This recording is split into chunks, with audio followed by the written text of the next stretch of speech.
what we do November 6th is going to decide the kind of country we are going to hand to our kids and our grandkids.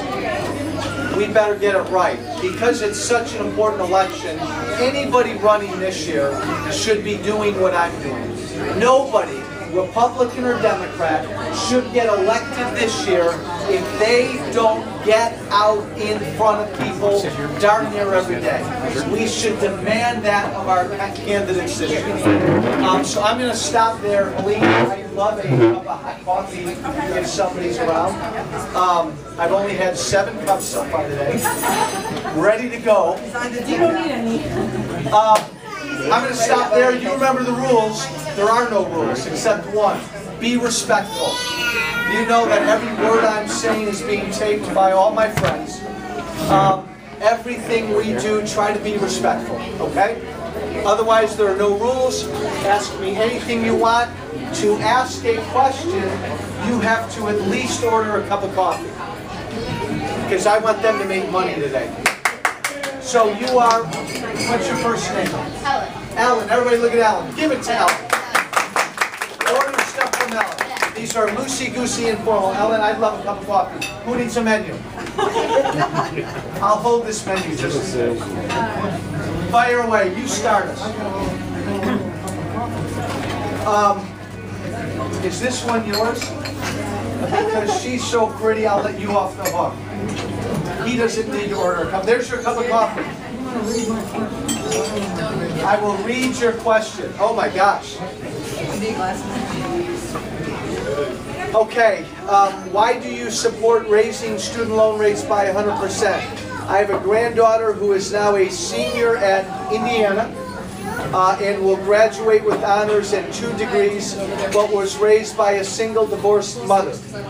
We assisted her with part of her 4-year tuition, but she will end up after grants and scholarships owing between $50,000 and $60,000 in government loans.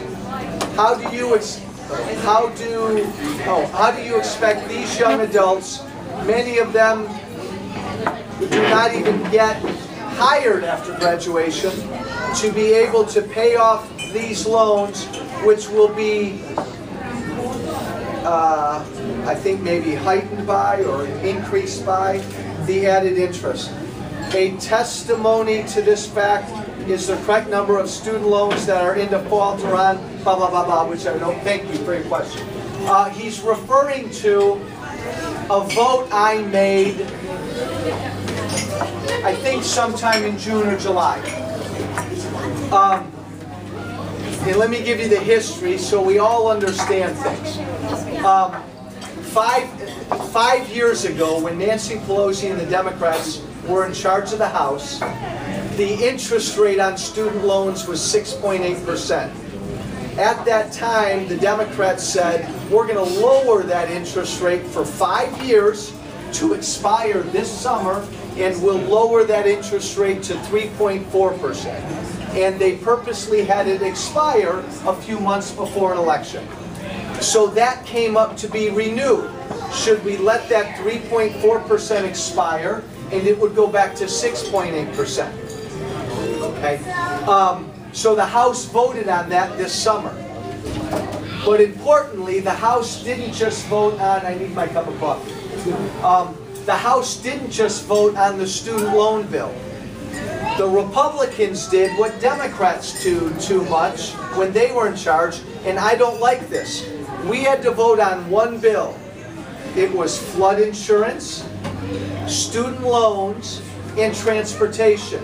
And they put it all together in one big bill. So and I voted no. And one of the reasons I voted against that big bill is because I went to Washington to change the way Washington does things. And I told Speaker Boehner this. We should vote on the student loan bill all by itself. Amen. The transportation bill all by itself. And the flood insurance bill all by itself. And every member of Congress should be on record for where they stand on each one of those things. But my party didn't listen to me. We put it all together, and so I had to vote on that one big thing, and I voted no. On the student loan part, here's the deal. We just voted to keep the rates on student loans for 1 year at 3.4%. Won't impact your granddaughter. Was that your granddaughter? Won't impact her. This is only for new seniors who are getting student loans just for next year. The total cost was $6 billion, which is added to all of our tab, and we saved those new kids $7 a month in their student loan payment. So I said, well, to save a student $7 a month, and we're going to put $6 billion in debt on their heads and all of our heads, that's just not worth it. It's not the right thing to do. This country is broke. We're beyond broke. So for 1 more year, for new kids to decrease their loan payment by $7 a month, to add all of that debt to us, I thought was wrong. Here's part of the problem I have too. College tuition's really expensive, right? And then all the politicians say, oh, we have to make college more affordable. How can we keep tuition down? Well, your government keeps driving it up. Does everybody know that with Obamacare, the government basically took over the student loan business? Now the government has a monopoly on all the student loans. They did this to pay for Obamacare. So you're a college president out there. And now you see that the government is going to back up and subsidize every bit of student loans. What are you going to do as a college president? You're going to keep raising tuition because the government's always going to take care of it. That's what we're doing. Your government right now is driving up the cost of college tuition because we're basically saying we're going to subsidize all the student loans. So the college president looks at it and says, oh, the government's going to take care of all this tuition, all these student loans? I'm going to keep driving up tuition. What the government's doing right now is driving up tuition for these kids. And oh, by the way, the more important line in your note, and I appreciate this, she's going to graduate in June. Good luck, May. Good luck finding a job. 54% of college grads can't find work or are working part-time because they can't find full-time work. That's what this country should be focused on. The fact that we are losing a generation of college kids because our government is destroying the private economy out there. And it's not just college kids. Guys my age, guys older than me, men and women older than me who can't find a job. We are losing generations of people because our government right now is sitting on our economy. I want to figure out a way that when your granddaughter graduates from college, there's a job waiting for her there.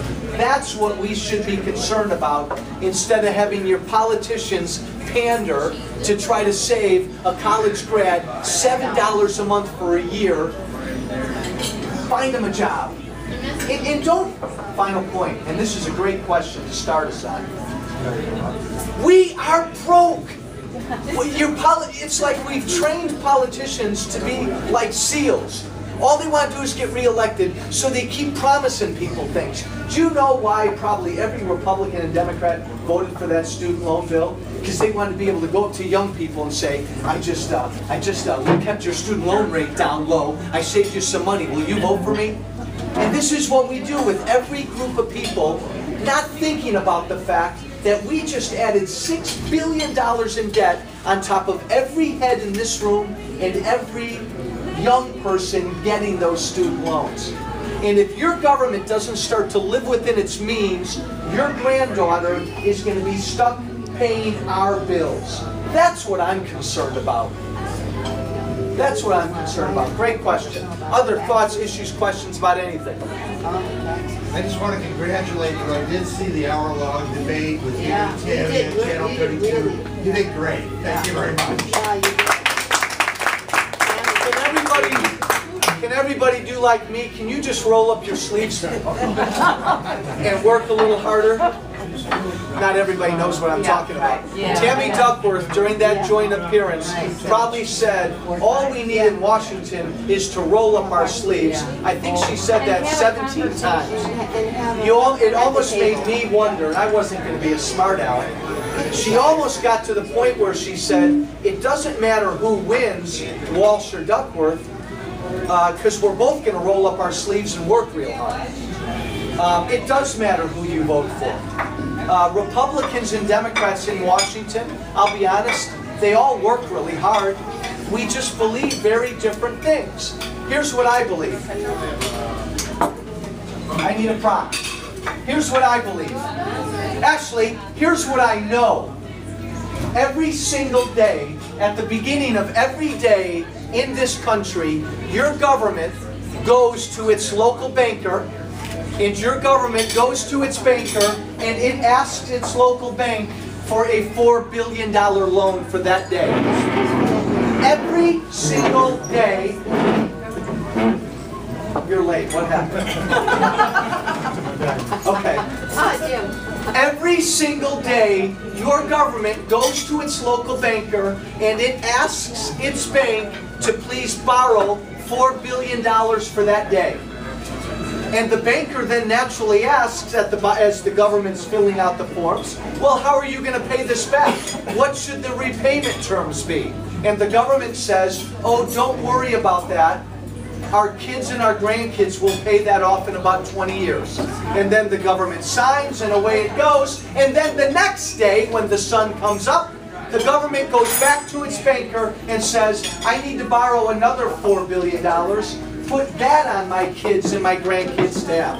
Do we really understand that this is what we're doing? How many of you, who in this room would take out a loan from a bank down the street for $100,000 and say, it's going to be repaid by my kids in 20 years? Put the interest and everything on them. Who would do that? Well, my friends, we are doing that. This is what gets me riled up. We're doing this every single day, Republican and Democrat. And most politicians either don't care or they're in denial. So it's what makes politicians say, keep the student loan rates low. Free contraceptives for everybody. Free health care for everybody. We don't even think about what these things cost. $4 billion. By the way, guys, that's not what your government spends every day. It's more than that. That's what your government borrows every day. So, you either vote for somebody this year who says that is unconscionable, or vote for somebody who really doesn't mind and isn't bothered by it. And I can tell you honestly, because life's too short, my hair is gray now, President Obama doesn't give a damn about that. Tammy Duckworth probably doesn't even know that. And if she knew about it, she probably doesn't care. Most politicians don't care. It's a heck of a lot easier to just get reelected. Oh my God. Every politician, they go to bed at night and they pray to the God of reelection. Just get me reelected. I'm not going to do that. I'm going to do whatever I can do to stop this. And it's almost criminal what we're doing to our kids and our grandkids. And you're either bothered by it or you're not. There, I'm done. So, as I sat next to Tammy Duckworth the other night, and she's talking about rolling up our sleeves and working real hard, I wanted to jump out of my seats. No! No! No! We're not in the mess we're in right now because politicians don't work well together. You know what? They work really well together. They've been doing it for a long, long time. Republicans and Democrats, they know how to work together just fine. All they want to do is get reelected, so they come together every election and they agree, we're going to give the American people more things. The American people will say yes, and then we can go back to our